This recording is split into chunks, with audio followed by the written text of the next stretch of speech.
Auzubillahi minash-shaytanir-rajim. Bismillahir-rahmanir-rahim. Assalamu alaikum wa rahmatullahi wa barakatuh. Je suis sûr que vous vous souvenez que dans le programme précédent, nous avions étudié le verset 157 et 158 et 159 de Surat An-Nisa. Et nous avons parlé qu'ici, Dieu dit très clairement qu'il n'est pas mort, il n'a été ni tué, et Rafa'ullahu ilayhi, bar Rafa'ullahu ilayhi, Allah l'a élevé vers lui. Et cela signifie la mort d'honneur. Il a un rang très élevé auprès de Dieu. Et nous avions élaboré ce verset aussi, différents points, et j'avais répondu aussi à différentes objections qui sont présentées de la part de nos Ahmadis.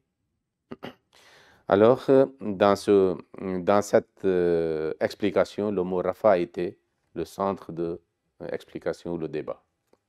Et j'avais promis que nous allons étudier le mot Rafa. Que signifie? Est-ce que le Rafa physique ou spirituel ou vers Allah, comment c'est possible? Parce que nous avons dit très clairement que avec le mot Rafa, lorsque Dieu parle de Jésus-Christ, soit dans le Surat Al-Imran, verset 56, soit dans le Surat An-Nisa, le verset 159, Allah n'a pas dit au ciel. Rafa n'était pas au ciel, vers le ciel. Rafa était à lui-même, à Allah. Donc cela signifie quoi physiquement? C'est possible ou non? Non. Mais que signifie cela? Donc nous allons étudier. Tout d'abord, nous devons savoir où est Allah. Parce que quelque chose qui est physique, c'est scientifique, doit être confiné dans le temps et dans le lieu. Une chose physique, dans un moment donné, peut être dans une place, pas dans l'autre place, physiquement. Donc Jésus-Christ, si c'était vivant avec le corps physique, il se déplace. S'il va vers point 1, il n'est plus au 0.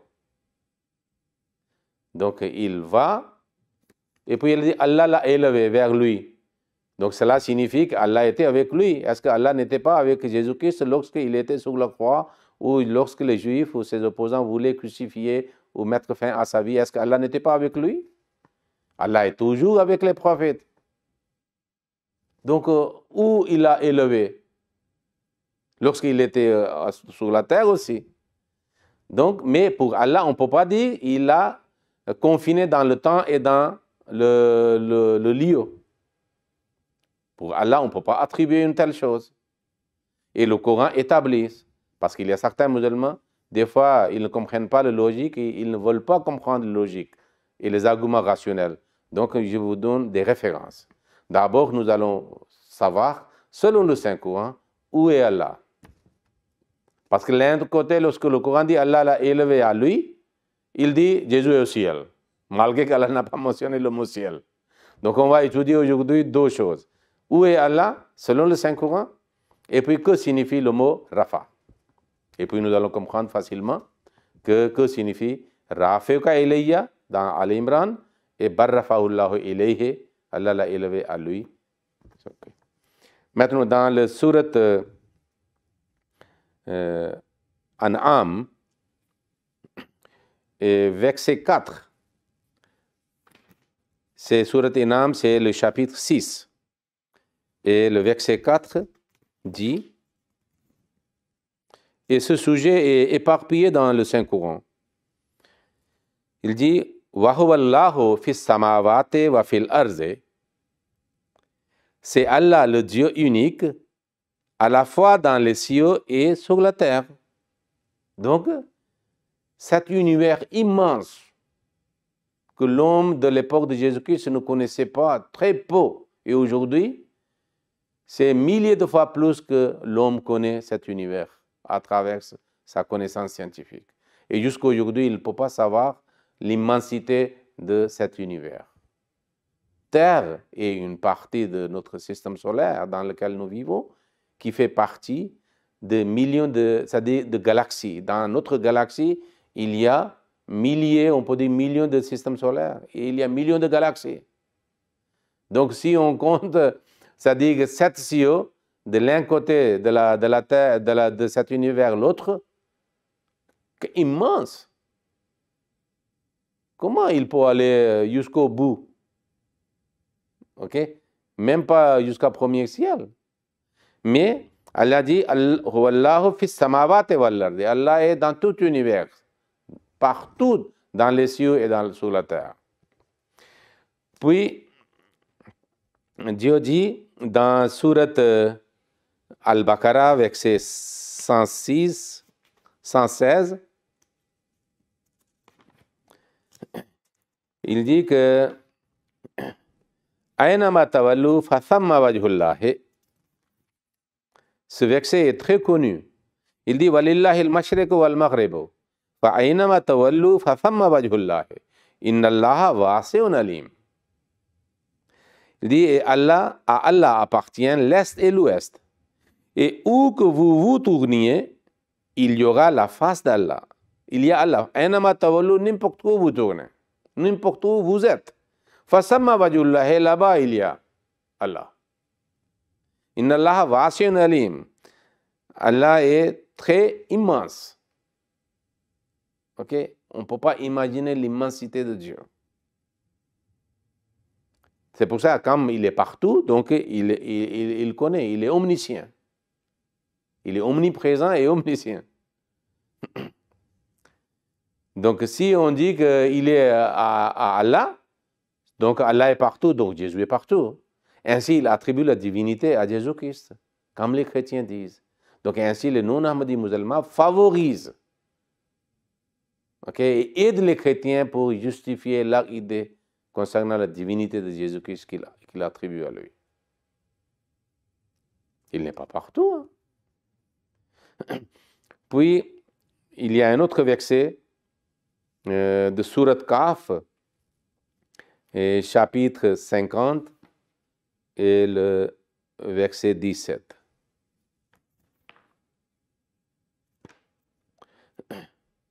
C'est aussi très intéressant. Dieu dit وَلَقَدْ خَلَقْنَا الْإِنسَانَ وَنَعْلَمُ مَا تُوَسْوِسُ بِهِ نَفْسُهُ وَنَحْنُ أَقْرَبُ إِلَيْهِ مِنْ حَبْلِ الْوَرِيدِ. Voilà cette partie. Il a dit, assurément, nous avons créé l'homme et nous savons ce que son esprit lui murmure. Et nous sommes plus près de lui que même de veine jugulaire.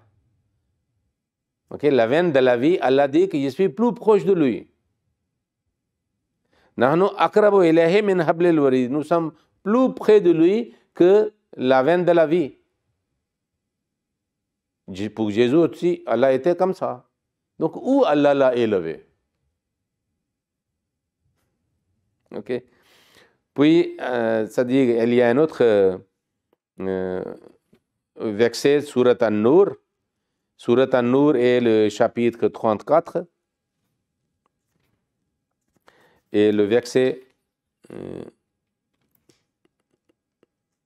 non, Surat An-Nur...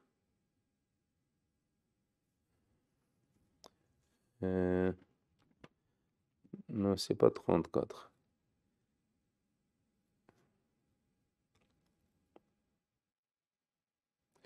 C'est le... oui. Surat An-Nur, c'est le verset, chapitre 24.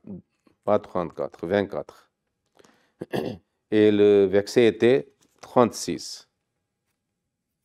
Ce verset magnifique, il explique une chose intéressante. Il dit Allah nuru samawati wal arz. Allah est la lumière des cieux et de la terre. Donc, il n'est pas une entité physique, il est la lumière. Et c'est partout. Donc, il est impossible qu'on peut dire qu'Allah a un lieu quelconque et Jésus-Christ, physiquement, il est allé là-bas. Ok? Alors, maintenant, nous allons voir que le mot Rafa, que signifie selon le Saint-Coran? Okay. Tout d'abord, je vais le dire, dans la prière, il y a une posture entre les deux sujoud, deux prosternations. Et nous faisons une prière. Ok, certains commencent Allahumma et les autres commencent Rabbek Feli, Warhamni, Wahdeni, Wa'afeni, Wajburni, Wardukni, Warfani. Warfani signifie quoi? Lorsqu'un fidèle prie régulièrement concernant Allah. Warfani, élève mon rang ou élève-moi physiquement? Est-ce qu'un croyant quelconque a été élevé physiquement par Dieu à un lieu, c'est-à-dire dans l'espace ou au ciel, comme concernant Jésus-Christ, les noms des musulmans disent? Non. Warfani, tout le monde connaît. Élève mon rang. C'est spirituellement que quelqu'un, plus en plus quelqu'un est élevé, plus en plus il est proche de Dieu, parce que élévation et hauteur appartient à Dieu. Et une qualité, un attribut positif, appréciable, louable. Alors, et c'est pour cela, nous savons très bien qu'il y a un des attributs de Dieu, c'est Ar-Rafi. Ça veut dire qu'il élève le rang des autres, des croyants. Alors maintenant, nous allons voir comment le Saint-Coran, Allah utilise le mot Rafa dans le Saint-Coran. C'est Surat Al-Araf, c'est le chapitre 7, verset 117. Le verset 117, nous allons voir, c'est concernant une personne qui était, je pense que à l'époque de Moussa alayhi salam,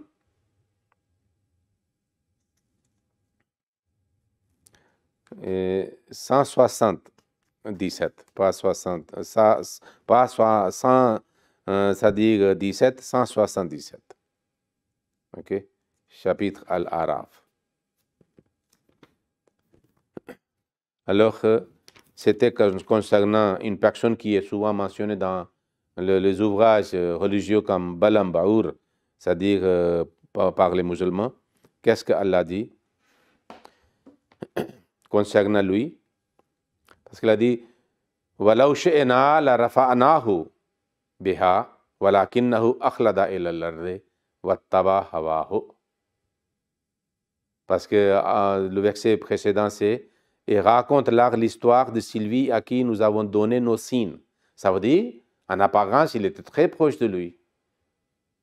Ok, il avait un contact, une relation avec Dieu, lui, spirituellement considéré comme mieux placé. Alors nos signes. Mais qui s'en est détourné? Donc, il s'est détourné de Dieu. Aussi, le malin le suivit-il et il devint l'un de ceux qui s'égarent. Okay? Il n'a pas respecté et il n'a pas resté constant, fidèle à Dieu. Concernant lui, Dieu dit si nous l'avions voulu, nous aurions pu l'élever par ce moyen. Mais il s'inclina vers la terre et suivit des mauvais penchants. Maintenant, est-ce que akhlada signifie que il s'est foncé dans la terre? On marche sur la terre. Si c'était physiquement signifie élévation physique, donc est-ce qu'il a creusé la terre et il est allé en bas dans la terre? Non, c'est-à-dire il s'est pénétré dans la terre? Non. Cela signifie ici, rafa'nahu biha, ça veut dire si nous avions voulu, nous aurions élevé son rang. Donner une élévation spirituelle, pas physique. Sinon, physiquement, matériellement, les mécréants, ceux qui ne croient même pas Dieu, qui sont ennemis des prophètes, physiquement, ils ont dans les grands bâtiments, les hauteurs physiques, matérielles, ils déjà possèdent cela. Alors, un autre verset, c'est-à-dire, est de sourate Maryam, nous avons déjà lu, concernant Hadrat Idris alayhi salam, wa rafa'nahu makanan aliyya, nous l'avons accordé élevé jusqu'au rang très élevé spirituellement. Et puis, Allah dit dans le surat, c'est-à-dire surat An-Nur 24, chapitre 24, dont la référence tout à l'heure nous avons lu, là-bas aussi le mot Rafa est utilisé. Qu'est-ce que Allah dit?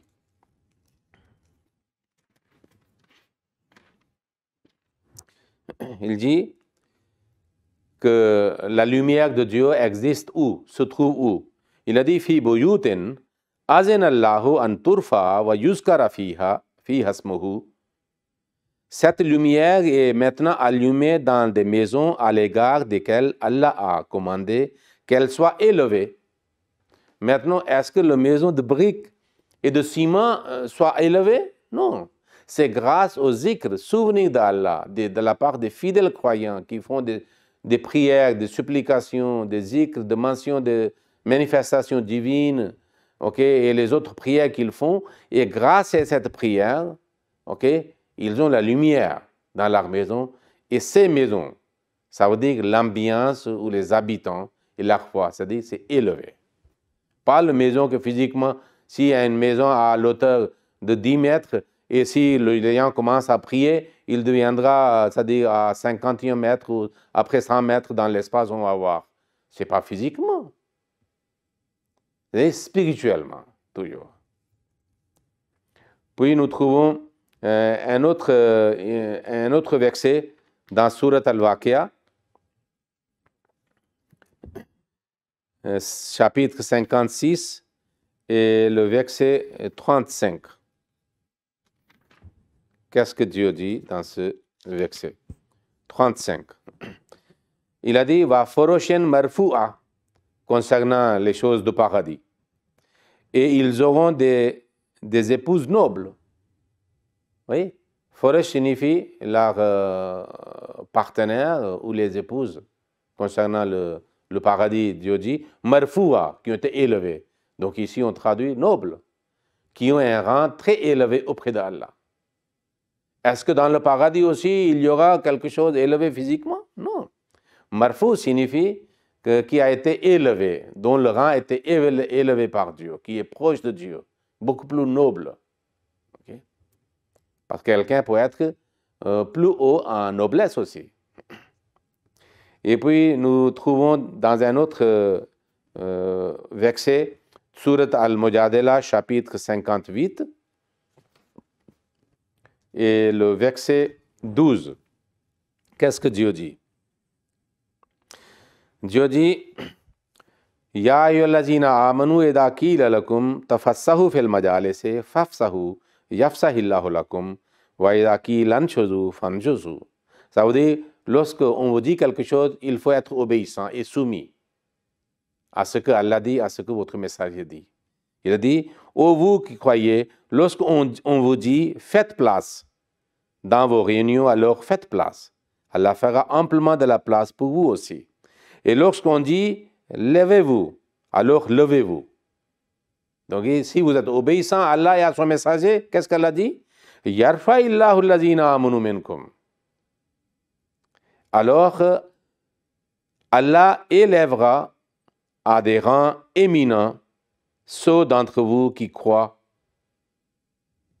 Donc, lorsque les croyants sont obéissants à Dieu, soumis à la volonté divine, toujours veulent rester et vivre à la volonté de Dieu, Allah dit que Yarfa'illahu allazina amanu minkum. Ces croyants parmi vous, Allah élève leur rang. Allah leur accorde élévation. Élévation voulait dire le 10e étage de bâtiment? Non. Au 2e ciel. Signification élévation spirituelle. Ils sont pas, c'est-à-dire très proches de Dieu. Ils deviennent plus en plus proches de Dieu. Puis dans le surat Al-Abasa, c'est chapitre 80, alors Dieu dit, c'est le verset 14 et 15. qu'est-ce que Dieu dit? Fi sohfin mukarramatin marfouatin mutahharatin bi'adi safaratin. Que c'est dans les écritures honorées, mukarramatin, ça veut dire qu'ils sont honorés, respectés, ok, vénérés. Marfouatin mutahharatin, exalté et pur. Marfoua signifie, c'est ism mafoul, dont le rang était élevé.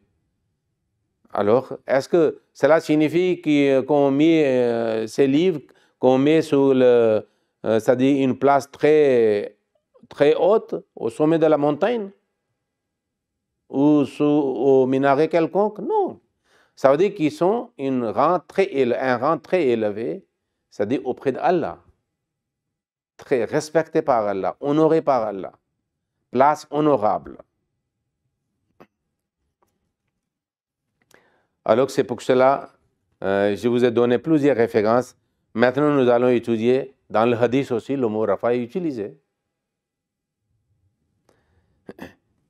Dans le hadith, nous trouvons, il est déjà mentionné concernant la prière, c'est dans le livre Ibn Majah de hadith, dans lequel il y a la mention de prière qu'entre les deux sujoud nous faisons lorsque on est à la posture d'assise.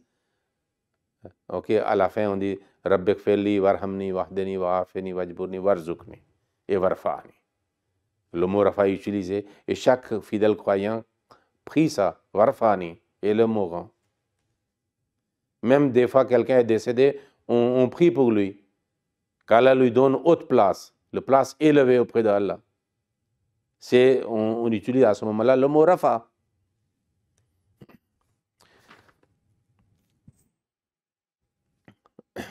Alors, le Saint-Prophète sallallahu alayhi wa sallam dit, et c'est dans le Sahih Muslim, Ma tawaza'a ahadun lillahi illa rafa'ahu Allahu. Si quelqu'un se comporte avec humilité, si quelqu'un est humble, certainement Allah élèvera cette personne au ciel. Plus en plus quelqu'un humble, Allah va élever physiquement en haut, non. Plus en plus quelqu'un montre humilité, il devient humble. Ok, Allah accepte cette humilité, c'est une bonne qualité. Alors Allah élève son rang auprès de lui. Il le fait plus proche de lui. Dans un autre hadith, nous trouvons, c'est dans le Kanzul Umal, que le Saint-Prophète sallallahu alayhi wa sallam avait dit à son oncle, Hadrat Abbas, radiyallahu ta'ala anhu, parce qu'il l'aimait beaucoup, beaucoup. Et Hadrat Abbas aussi respectait et aimait beaucoup son cousin. Okay. Son neveu, plutôt, parce qu'il était son oncle et frère de son père, Abdullah. Hadrat Abbas, radiyallahu ta'ala anhu, le Saint-Prophète a dit, Rafa'akallahu ya amme, ô mon oncle, qu'Allah élève, Allah t'élève. Ça signifie quoi? Faire monter au ciel? Ça veut dire, soyez proche de Dieu. Quand vous m'aimez, ok, et vous êtes toujours, c'est-à-dire comme un secours pour moi, à mon besoin. Et c'est pour cela qu'il a fait cette prière qu'Allah élève ton rang. Il, c'est-à-dire, vous amène près de lui.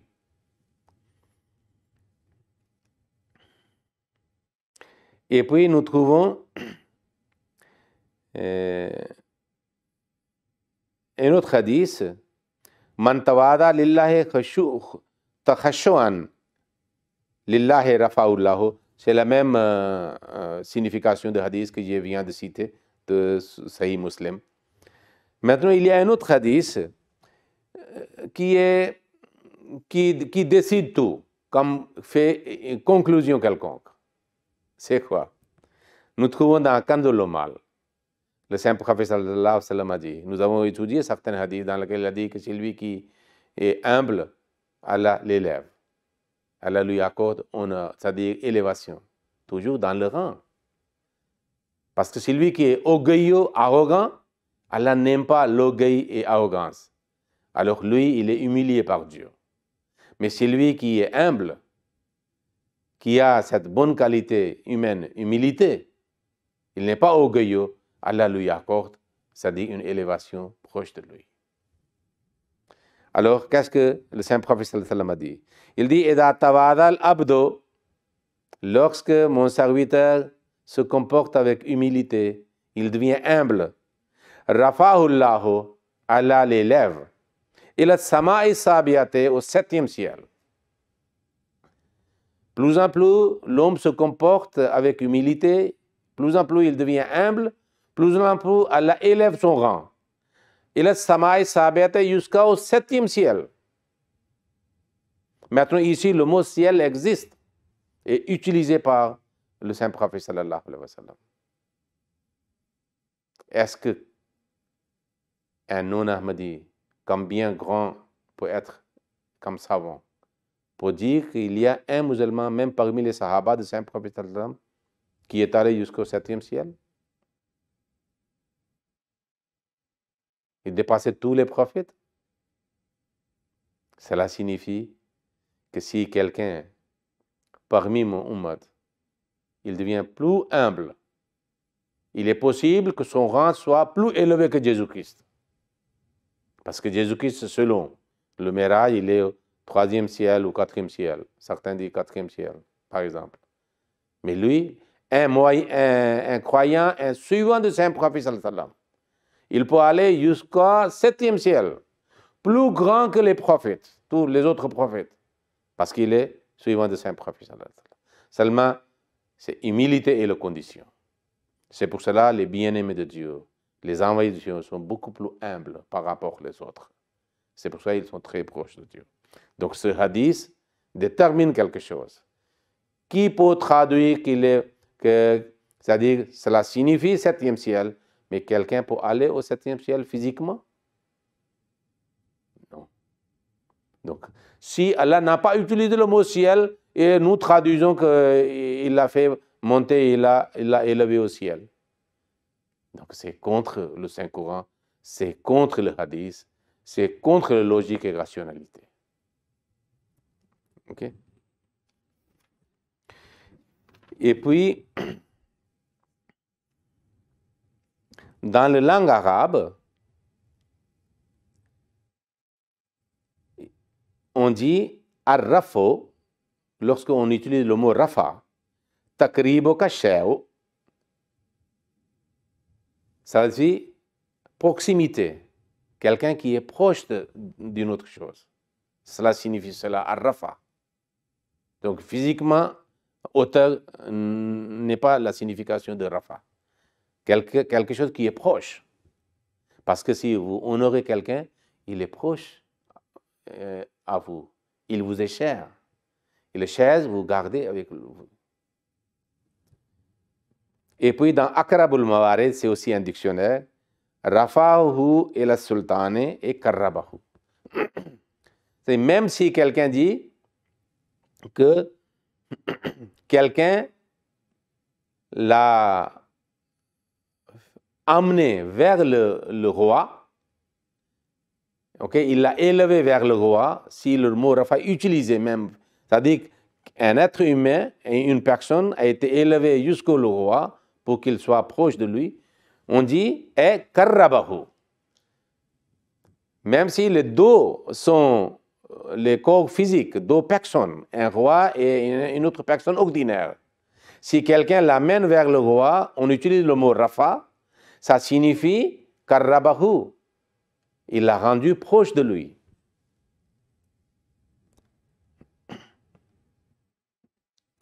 Et c'est pour cela qu'ils disent, dans les Sanul Arab, c'est aussi un autre dictionnaire, que fi asma'illahi ta'ala ar-rafi. Un des attributs de Dieu, c'est ar-rafi, de rafa, ism fa'il.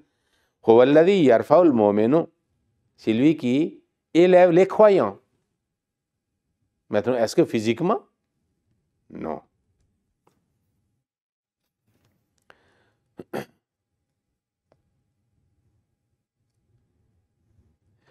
Donc, dans les dictionnaires, et dans le Saint-Coran et dans le Hadith, c'est écrit, Rafa signifie plus proche de Dieu, honneur, okay, élévation spirituelle. C'est c'est aussi pour Isa alayhi salam, Jésus-Christ, parce que les Juifs voulaient qu'il n'est pas proche de Dieu, il est contre Dieu, il est très loin de Dieu. Il n'est pas aimé par Dieu. Donc Allah dit que non, Rafiqa ilayya ou Rafa'ullahu ilayhi. Ok.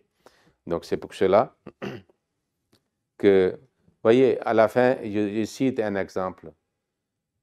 Quand le saint prophète sallallahu alayhi wa sallam était dans la grotte de Thawr, au cours de son hijrat, migration de la Mecque vers Médine, le guide qui est venu jusqu'à l'ouverture de cette grotte, il a dit Mohammed est ici ou il est monté au ciel.